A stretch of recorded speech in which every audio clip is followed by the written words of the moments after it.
Hi everyone, so I wanted to share with you guys the stamps that I received from BeeBeeCraft, and here they are. They're so pretty. I love this stamp set right here that's like tickets, and then this one is like vintage, and then this one also. So I wanted to do some of the postage stamps to show you guys, and I wanted to test them out also.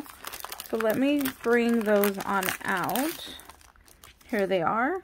So this one belongs to this set right here. So you can have like a little journaling spot. Then I did the bee postage, which is this one right here. And then I did do an all red one, which I think the red is my favorite. And then here's one that is a little bit lighter. You know, when you stamp it and then you do the second stamp, it comes out lighter. So there's that one. And then from this set over here, I love this one. I ended up doing the two-tone. It came off of this one where it has the blue and the red right next to each other. So I ended up getting this like two-tone stamped. I'm obsessed. I think this one is my favorite one right here. So there's that one. And then there's the lady, which also gave like that two-tone effect as well. Love that. Then there's the floral one, which is this bottom one right there. And then I did the rose again in that two-tone because I was just really loving it. And then the same thing with this little butterfly stamp, which is that one right there. And then I did do a couple from this set. So here is the little ticket, which is this one. And then you can see I stamped out a couple more, which is this Paris one down here. So we're going to use this stamp set. You'll see that the details work very, very nicely. They're really pretty. I do have my little Missy stamping platform tool here. You guys, I think this is like one of the most expensive things I ever bought. I bought it when it first came out.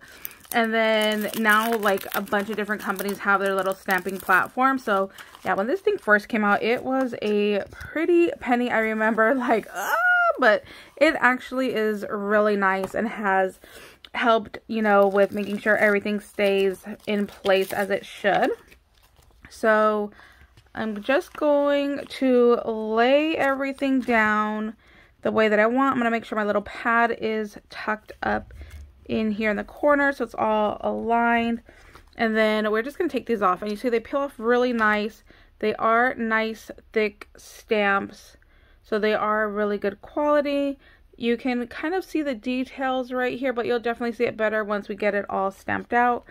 So I'm just going to lay these down how I want them on my paper. So just do that.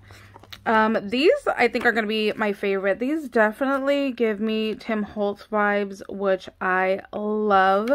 And I've been seeing so many wonderful crafty ladies doing like backgrounds to do like a big masterboard. And I've just been obsessed with watching those videos. So, I don't know, I might end up doing something similar.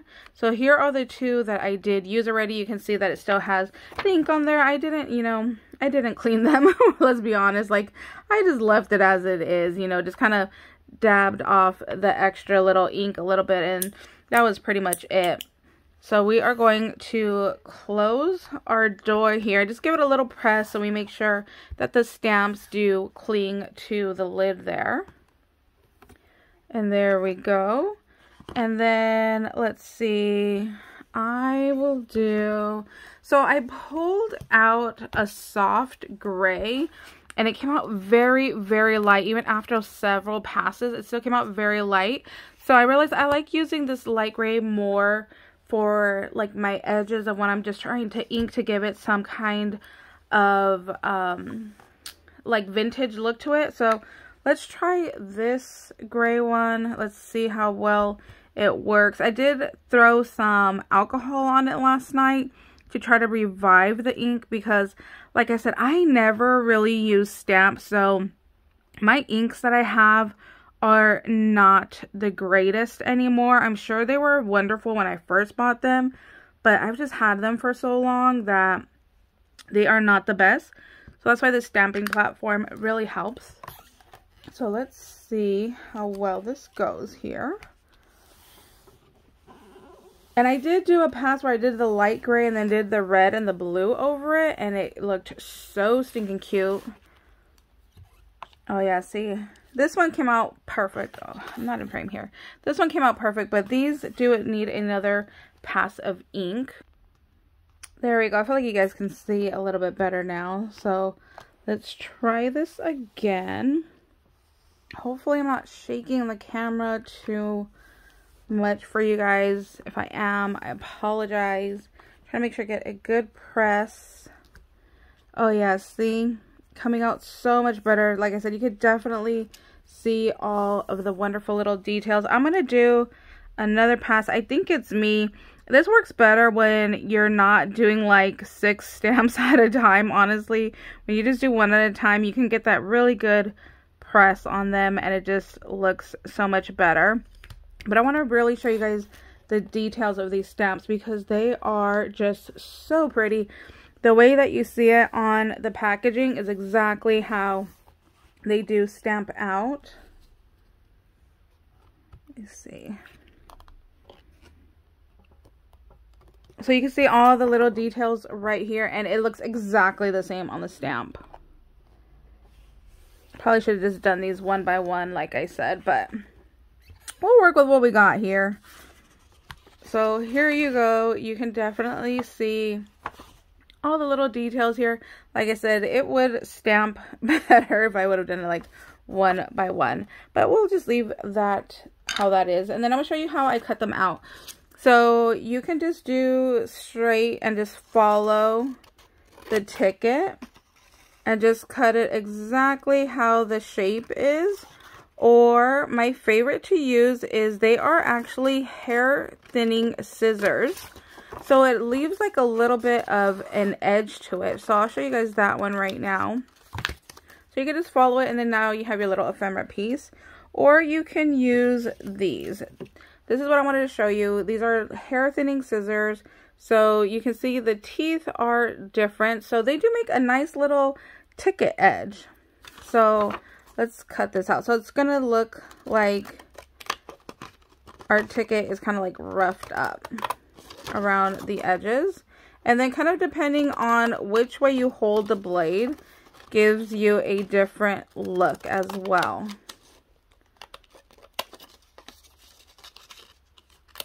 So you can see on this one that it just gives it like a little edge to it. And you can see right there. So it doesn't look like a straight line. It does give it like a little bit of a jagged edge. Oh, you can see kind of better right here. There you go. And then, so that was with the flat blade on top. So if we reverse it, it does look slightly different. So it's just going to be your personal preference on how you want these to look. But yes, this is my favorite little best secret for cutting tickets. These scissors work fabulously. And then Dollar Tree also sells scissors that have like specialty edges. So if you can find some from there, maybe you can find like a little like wavy one, you know, that would work nicely for tickets. That might be able to work as well. So there you go. These are just cheap little scissors that I bought off of Amazon. But you see, look at how nice that ticket looks. Like it looks like a real little ticket to me, you know, where it looks like it was just like peeled off. So that is our little video for today. I do like these stamps from BeeBeeCraft. I think they are super cute, especially these colored ones. Oh my gosh. Don't be afraid to mix and match your inks. I think these are my absolute favorite right here. So thank you guys so much for watching. I hope you guys are having a beautiful day and we'll see you later. Bye guys.